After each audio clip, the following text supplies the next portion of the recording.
কাশ্মীর ইস্যুতে ভারতের সঙ্গে সম্প্রতি সংঘাতে পাকিস্তানের সেনাবাহিনীর ভাবমূর্তি ভেতরে ভেতরে আরো শক্তিশালী হয়ে উঠেছে। গ্যালাপ পাকিস্তানের জরিপ বলছে, সংঘর্ষের পর সেনাবাহিনীর প্রতি 93% নাগরিক অনুকূল মনোভাব দেখিয়েছেন। বিশ্লেষকরা মনে করছেন, এই পরিস্থিতিতে কারাবন্দী ইমরান খানের রাজনৈতিক ভবিষ্যৎ আরো সংকুচিত হয়ে পড়েছে। 2023 সালের আগস্টে দুর্নীতি মামলায় গ্রেপ্তার হওয়া সাবেক প্রধানমন্ত্রী ও পিটিআই নেতা ইমরান খান বর্তমানে কারাগারে।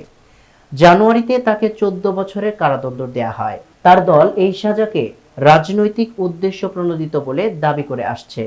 গ্রেপ্তার ও সাজার পর থেকে পিটিআই সরকারের সঙ্গে সকল আলোচনায় অনীহা দেখায়।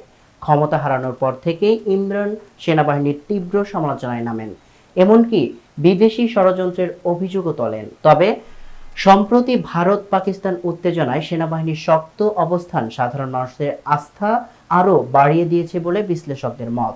তবে এখনও ইমরান খানের জনপ্রিয়তা একেবারে হারিয়ে যায়নি। জেল থেকেই তিনি তার সমর্থকদের কাছে বার্তা পৌঁছে দিচ্ছেন এবং রাজনৈতিক কারিশমা ধরে রাখার চেষ্টা করছেন। কিন্তু সেনাবাহিনীর ভাবমূর্তি উজ্জ্বল হওয়ায় ইমরানের মুক্তি ও রাজনীতিতে প্রত্যাবর্তনের পথ আরও কঠিন হয়ে উঠেছে।